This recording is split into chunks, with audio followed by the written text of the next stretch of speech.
We light the first candle in honor of Buddhism.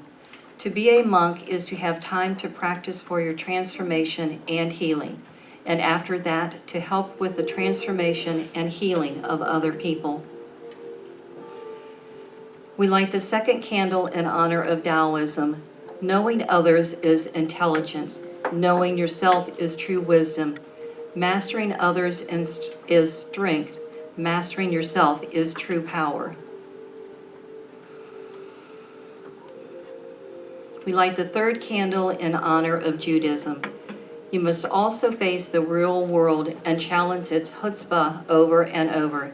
To do that, you need supreme wholeness, as though you were Adam in the garden before his fall. And if you should say, but it is impossible, it is beyond the capacity of a created being to be both something and nothing at once. You are right. It is impossible. That is precisely the advantage of the human being.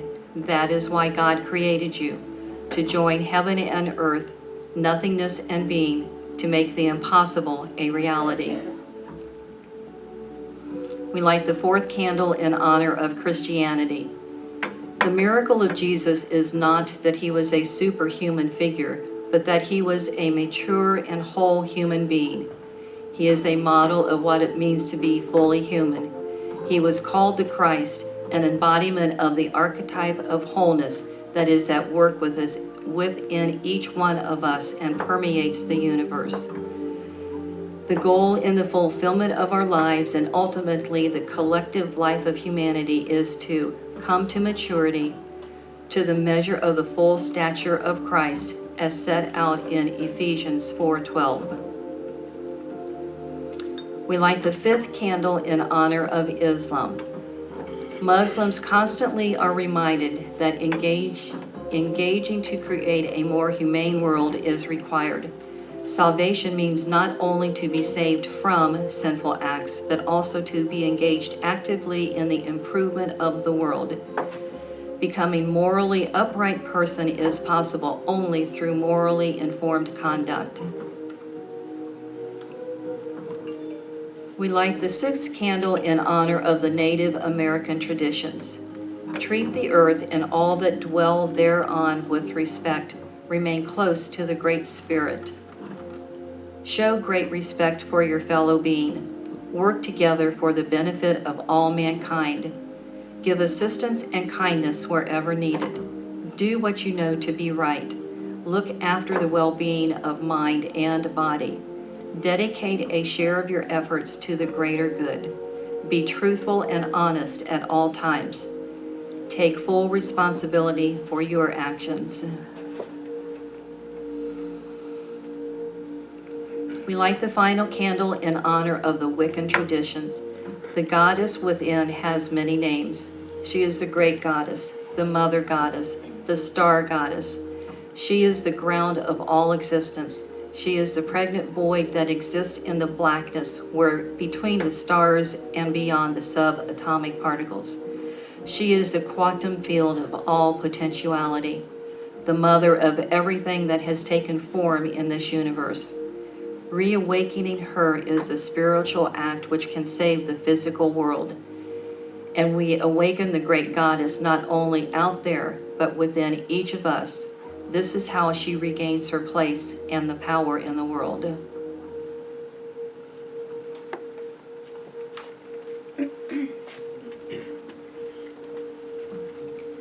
Today's reading, It's in Every One of Us, by Ernest Holmes, The Hidden Power of the Bible. We know by intuition that there is something beyond what we have so far consciously experienced in this world. This is the meaning of coming to oneself. We have not yet consciously entered the state of perfect wholeness. We know that it is the reality and that we shall yet attain this reality. We know it is as certainty as we know that we live. This is God in us knowing itself. We are awakening to the realization that the universe is perfect. It is complete, it is love, it is good, and wills only good to all alike. So if you could just take these words into that sacred place for a few moments of contemplation.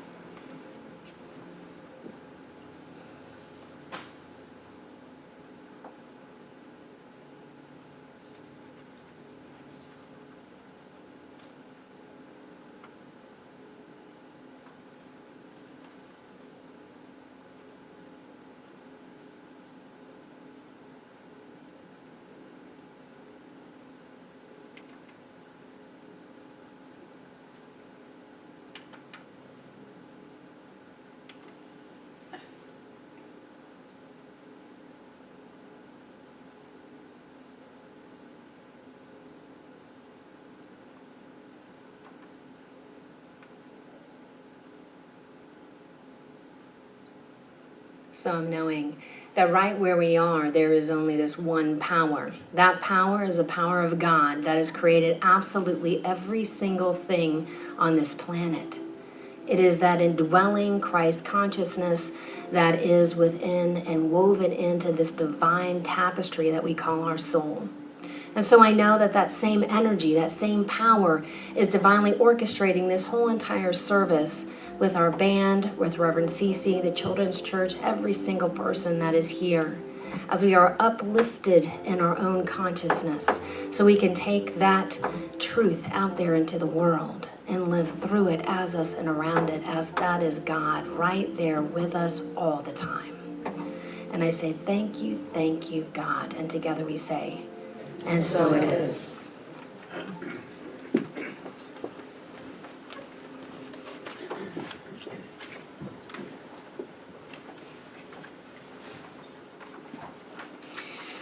Well, it's the end of October already. It always astonishes me how fast these months go by. Isn't it amazing? Whoa. It's the final Sunday of October, so don't let me forget that we have birthday cake. It's birthday Sunday. That's important. Cake matters.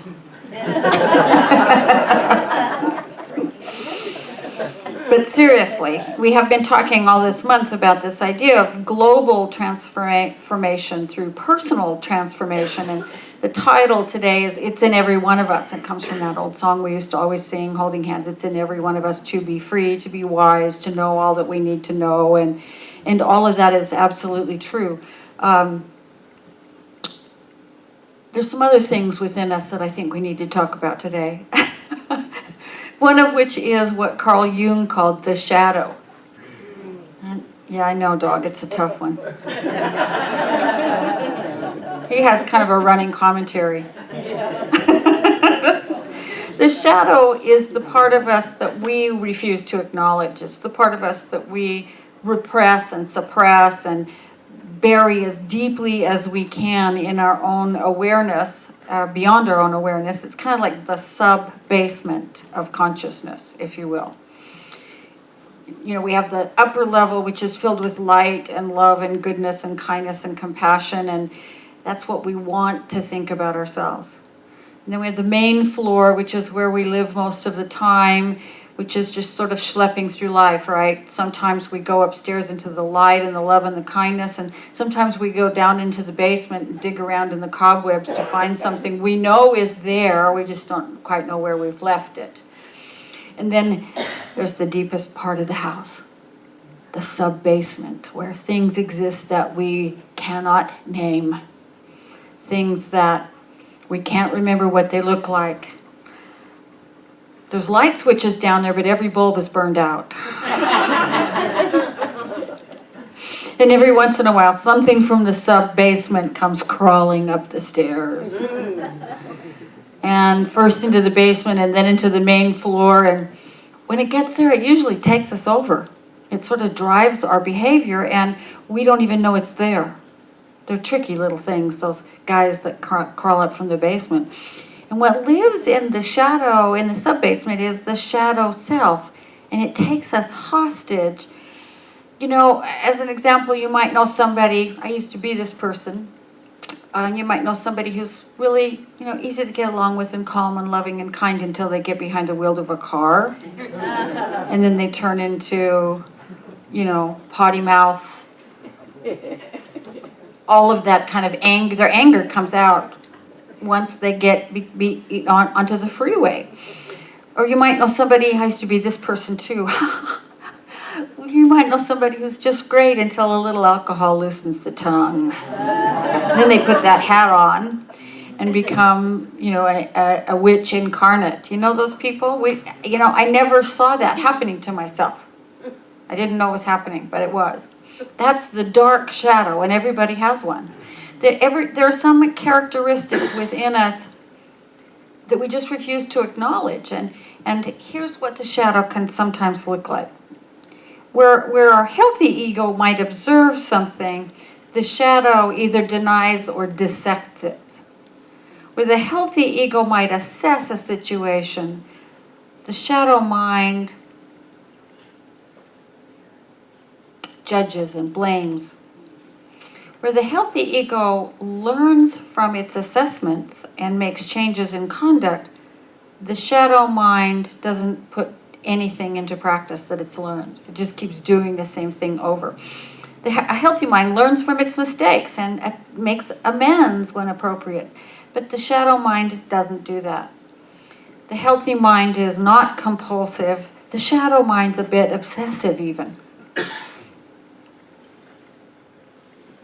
And perhaps the most encompassing description is that the healthy self has mastery in the world, and the shadow self is at the mercy of the world, seemingly victimized by circumstances outside its, purview, or driven by obsession or anger or judgment of somebody else.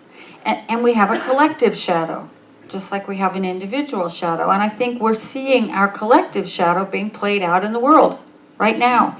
In Britain, it was the collective shadow that pushed the vote to leave the European Union. It was the healthier part of the population said, well, they'll never pass that, so they didn't bother to go to the polls. And guess what happened? This vote that was based chiefly on fear of immigrants who were blamed for all the problems, real or perceived, people voted in reaction to that seemingly outside force. And we're seeing that here in the United States all over the place. We have all this talk about, how we blame so much on immigrants instead of really addressing what's happening in our world. I just heard a story, or my husband told me about a story about a town where about 10,000 Somalis who are Muslim moved in, and the Somalis haven't caused any problems at all. But there's a guy who wants to evict all the Somalis because he's afraid, he has no evidence, but he's afraid that someone's going to invoke Sharia law and make everybody, it's 5% of the population. How is that going to happen? You know what I mean? It's a kind of a crazy fear button that gets pushed. And when that happens, our shadow button gets tripped.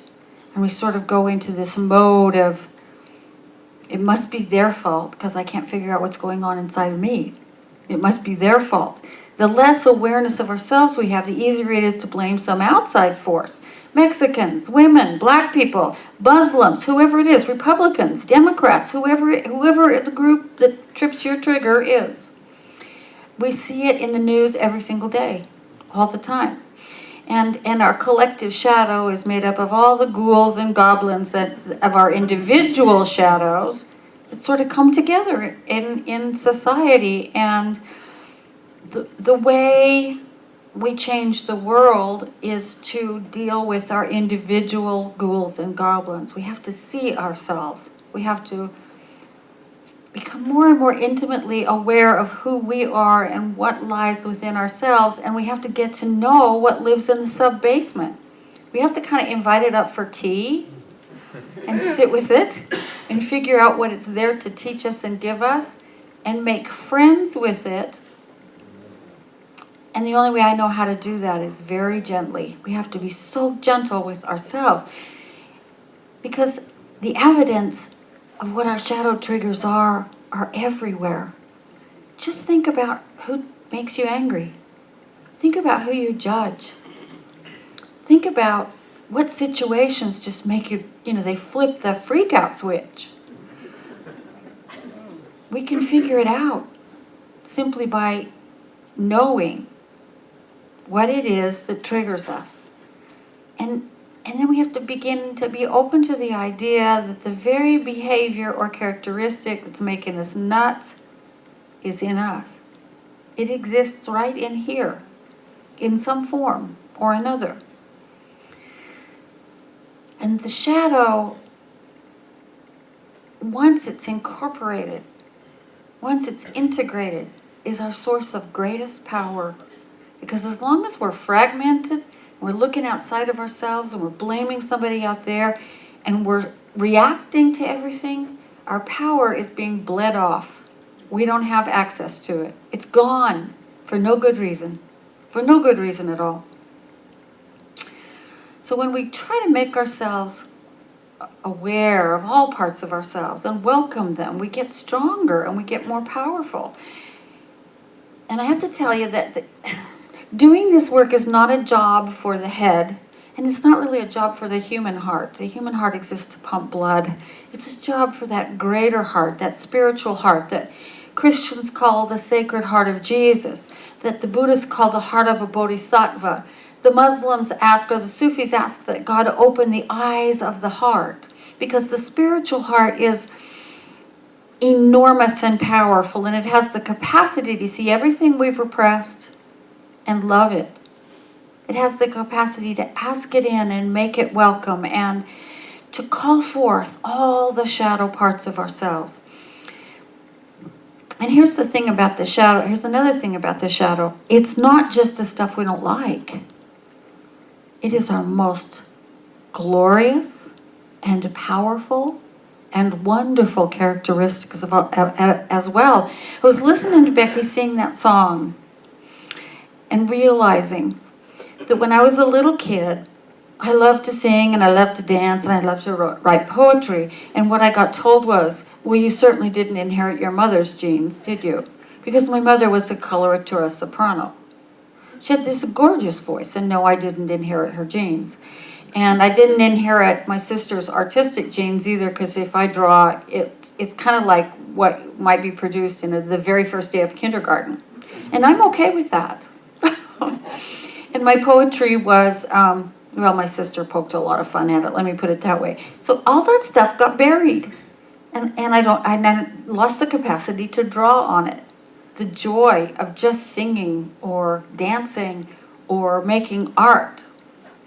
The most glorious might and power and light of our own beings are repressed because we certainly don't want to stand out too much. You know, we're taught not to stand out too much. I call that our golden shadow. It is our unactivated, unrealized life potential. And the spiritual heart is big enough to love the golden shadow into our consciousness. Because it's harder, I think, for us to accept our most beautiful characteristics than it is to accept the ugliest ones.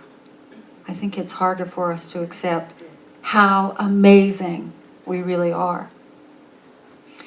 And I think what we're being called to do in our world is reclaim the individual and collective golden shadow. Each of us needs to have at this moment all the power we were born with, so that when we come together, we have the power to heal the collective dark shadow that's separating us from each other, that's keeping us from hearing each other, that's keeping us from loving each other. It's powerful stuff. The golden shadow. Some philosophers say we reflect our collective golden shadow onto gods and heroes because it's so powerful. Another way we avoid owning it, right? It is who we are. That kind of power is what we need to heal the disparate separation between, say, Black Lives Matter and the people who deny that white privilege exists. Between the political right and left, between rich and poor, between men and women, between us and the natural world. It's that kind of power that we're here now to unleash. And the only way we get it is by owning it, by realizing what it is we've suppressed. And the golden shadow is created the same way the dark shadow is. When we express our potential and somebody tells us to sit down and be quiet instead. When I was a kid, and you know, probably many of you know part of this story already, my mother had really severe depression. And she was kind of like a wounded bear in her lair, you know. She was reactive out of that depression. And so I have two middle siblings that are a year apart, and I was the youngest and stroppiest, without a doubt. And when my middle siblings would show their golden selves a little too loudly, my mom would come roaring out of that lair with her claws out, And so I became the matador. I would, do the cape thing with myself, usually in a rather loud or easy to see expression to kind of coax the bull away from them and on me, and then I could run faster than anybody, so anybody else in my family.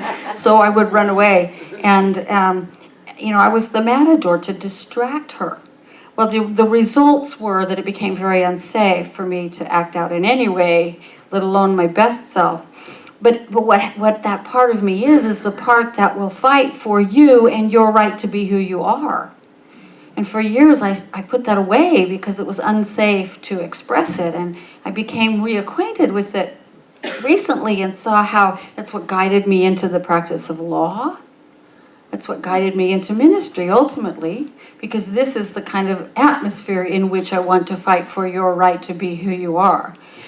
I thought that's what law was, but it's not. It's not. It's just not. It's just a place to fight. Which I got tired of doing, but that part of my golden shadow is a valuable, powerful part of me. And when I channel the power of standing up for somebody else wisely, it's power indeed. It truly is. It taps the spiritual heart. It taps the spiritual heart, which is a source of endless power because it's the power of love. So in your program, I gave you a picture of a little happy ghost. It's Halloween. I figured that was appropriate. It's entitled My Golden Shadow. And what I'd like you to do, we're going to do a little meditative exercise, but what I'd like you to do is keep that handy and begin to notice those things that come up out of your depths that are your golden shadow characteristics. That are the most amazing things you can discover about yourself. That are the sources of power, more power than you've experienced before, when you simply let yourself fall into them. But right now, let's do a little meditative exercise. If you'll just join me in closing your eyes if you're comfortable doing so, and take a couple of deep breaths and center yourself. Let yourself relax. Let yourself go deep within your own being. Let each breath take you deeper into your own being.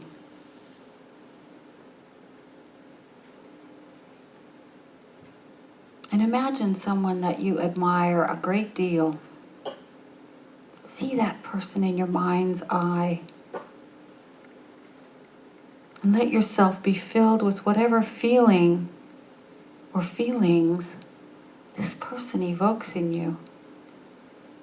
Admiration, love, respect, whatever they are. And ask yourself, what is the quality of being that I admire in this person? And just let a word come to you. Maybe it's compassion or poise or kindness or joy or courage, whatever it is. Just let it become clear to you.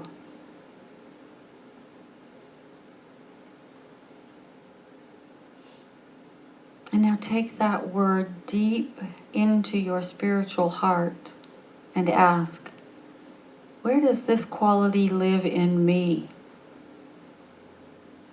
What are the things I do or have done that absolutely embody this quality?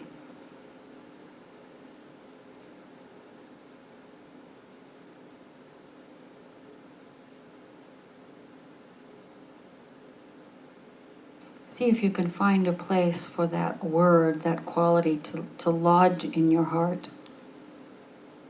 Recognize that this quality is part of who you are, at your deepest and purest self.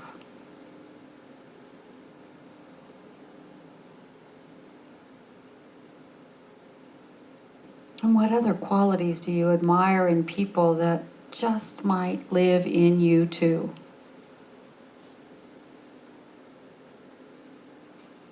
open to the possibility that what you admire and seems so far away is right where you are.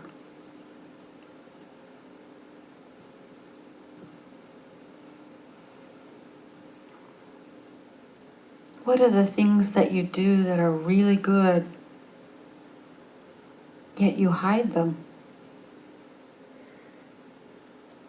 You don't show them to the world. You don't talk about them. You don't acknowledge them in yourself. Are you generous to strangers?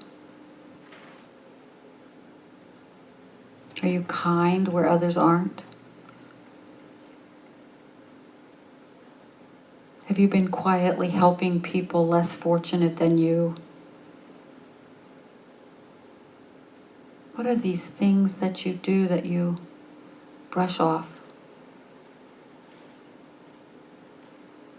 These are your golden shadow qualities.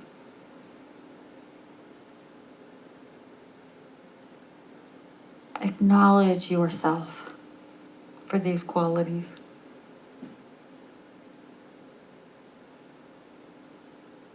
Let them take root in your heart.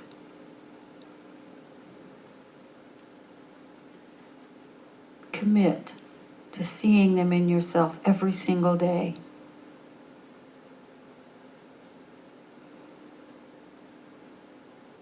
Give yourself permission to see all the beauty, all the power, all the courage and compassion and joy and wisdom and peace and healing that you are. Give yourself permission.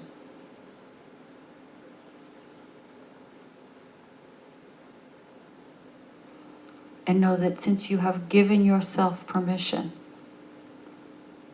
you will see more and more and more of this golden shadow in the days and weeks to come. Let yourself embrace all of its qualities.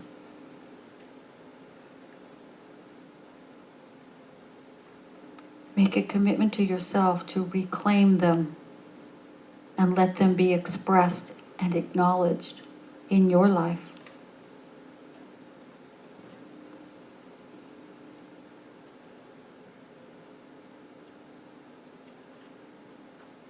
And as you continue to become more and more aware of this golden, beautiful, powerful side of yourself, just keep adding to the list. Just keep making notes of what your golden shadow really is. Because this unexpressed life potential is what our lives, our world, and our times are calling for us to bring forth.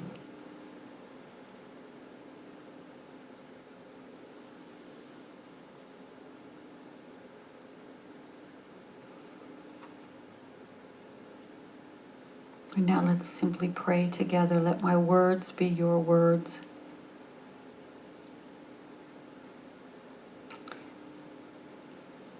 As we continue in this unitive consciousness, this consciousness of oneness, this deep knowing that there truly is only one. We call it God, Spirit, the universe, intelligence, life itself. Whatever you call it, there is only one. And it lives and moves and has its being throughout all creation. There is no place it is not.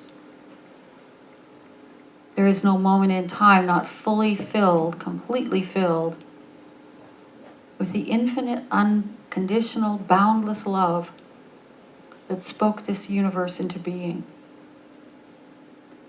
There is not one place that is not filled with power and goodness and joy and harmony and compassion and deep, deep peace. It is right where I am. It is right where you are. It exists in the middle of each one of us, and actually throughout all creation. So when we see with the eyes of the spiritual heart, we see God everywhere. And as I know this is the truth of each one of us, I know that we eagerly welcome all of those estranged parts of ourselves. We thank them for all that they have taught us and protected us from and spurred us on to do. And we allow them to become part of who we are. We integrate them so that all that is golden in us is there for us to use, to tap into, to grow, to spread, to create a world that is truly a community of human beings, a community of life, a reflection of the truth of the universe, that there is only one of us, that we are so woven together that knowing where I end and you start is impossible. And as I know this is the truth of each one of us, I simply say thank you.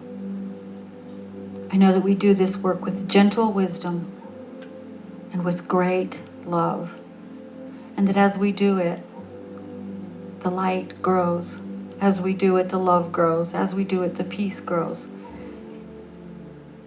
And we heal the wounds in our own lives, and we heal the wounds in our towns, and we heal the wounds in our cities and in our country and in our world. Because this force of love, this power that is unleashed by the best that is in each one of us, is the only thing that can heal the world. And I know it does. I say thank you, God. I release these words into the infinite law, knowing it's already said yes. It is already so. And we say together, and so it is.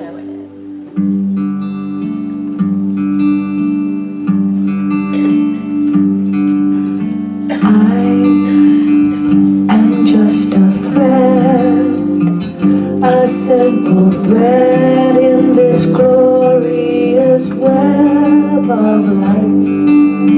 We are all just drops within a stream flowing towards an ocean of light.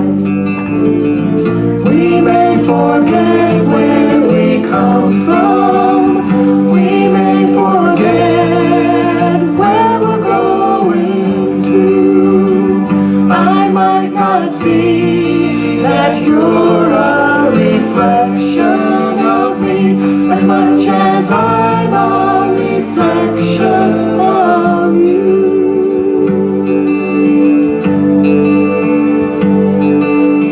I am just a seed, a blessed seed with eternity unfolding in me, and I pray that as I grow, I will reveal the love that illuminates my soul.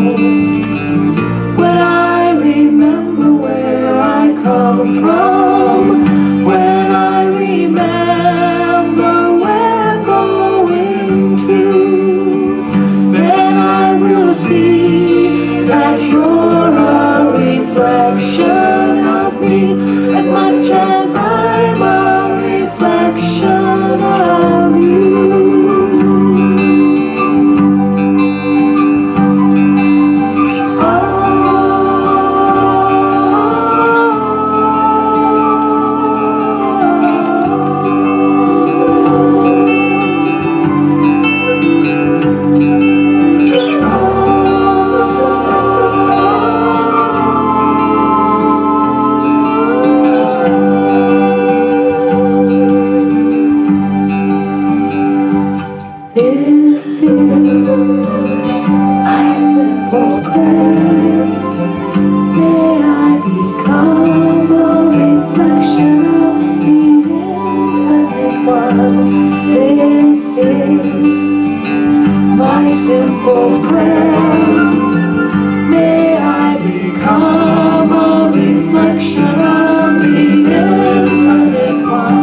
my simple prayer.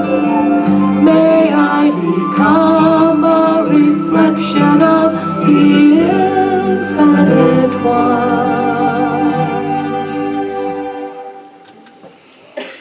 Amen. We now have an opportunity to give in support of the work of our spiritual center. Everything that you give makes it possible for us to be here on Sunday and to offer classes and workshops and space for meditation and other spiritual practice and a place for our kids to find out how amazing they are, to create this community where we grow as people of service. And so I invite you to just pause and take a breath and gather into your mind all the things that you are grateful for about this community and about your life. All the blessings that are showered on you every single day, from your family to your home, to your job, to your friends, to the person sitting next to you. How blessed we are. And please affirm with me, my heart is open. My heart is open. I give from my open heart. I give from my open heart. I know that as I give, so do I receive. I know that as I give, so do I receive. And I am grateful. And I am grateful. And so it is. And so it is. The truth is, the reality is, that the individual self, the embodied soul, is identical with the Supreme, the existence, knowledge, bliss, absolute. And this is what is meant by the great utterance of self-revelation of the Upanishads. Tatvamasi, thou art that.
Whispered in my ear that not only do we have birthday cake, but we have a whole bunch of Dorothy Lane bread, so please go and take some home, and a whole bunch of other food too.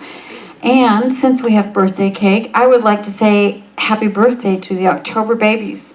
Melissa Ralston, Julie Dietrich, Barb Felder, Angie Smith, who is the chairwoman of our leadership council, Ken Spears, Carol Huseman, Jean Tao, Martha Jacoby, Heather Janney, Kelly O'Keefe, me, Henrietta Irani, Robert Hunt, Michael Morrison, Susan Malott, Betty Green. Happy birthday to all of us born in October. Woo-hoo! A lot. And please join us in the social hall after the service for some food. A lot of cold January. Yeah, Kenny, that's right. January, February, that's right. You're right. Yep. This coming Saturday, November 5th, will be the last grounds beautification day of the year. So please join the team at 9 o'clock for a couple hours of pulling weeds and cutting back plants and being with wonderful community. And then don't forget, it's time to fall back. We go off daylight savings time this coming weekend. Reset your clocks for 1 hour earlier before you go to bed. Enjoy that hour's sleep, and don't come and just have to sit around here for an hour, okay? Because you won't want to miss next Sunday. Next Sunday we have a guest speaker, Reverend Darrell Jones. He is terrific. He's a great, great speaker, wonderful guy. I know you will enjoy him a whole lot. So join us for that.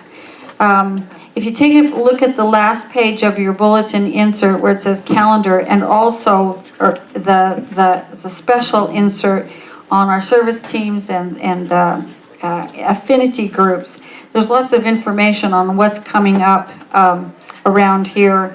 So take a look at that last page, and I want to talk for a moment about our practitioners. Also, before I leave this, there is an opportunity on, we're not sure what the date's going to be. It might not be the 19th, but there's another opportunity coming up to go down and spend some time with some of the residents at the VA hospital long-term care program. So you can talk with Linda Andriaco, who's here in the front row, about that. And it's just a couple hours, and it's a lot of fun, and the guys really, really appreciate it. So make a note of that and check that out with Linda. So the practitioners are people who have taken 4 years of classes and then have worked for varying amounts of time to really expand their own consciousness and to be able to understand that beneath whatever circumstances we may be perceiving in our lives, there's a spiritual truth, and they can see it for you, and they can pray about it for you. So if there's something in your life that could use a boost from some prayer, if there's something difficult going on, or maybe it's just so good you want more of that good, just walk up to any of the practitioners, the women who have the teal or white shawls on, and just say, I'd like prayer. And they will find a quiet corner with you and pray with you. This is their gift to you on Sunday. We call it a 1-minute miracle. You can also put a written prayer request in the prayer chest, which is back by the door. You can call our prayer line, the number's on the back of the bulletin, or you can make an online prayer request from our website, which is www.cslgd.org.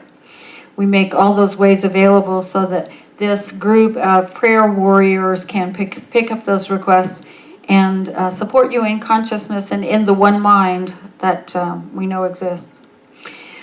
So, thanks to everybody who made this morning's service possible, our ushers, our greeters, our practitioners, the welcome team, everyone who has brought food or worked in the Consciousness Cafe, the Higher Mind Band, and every one of you. Let's stand for our closing affirmation and our closing song, which is Put a Little Love in Your Heart. Repeat after me, please. Today I let my golden shadow make itself known. Today I let my golden shadow make itself known. I am love. I am love. I am light. I am light. I am joy. I am joy. And so it is. And so it is. Have a fabulous week, everybody. You too.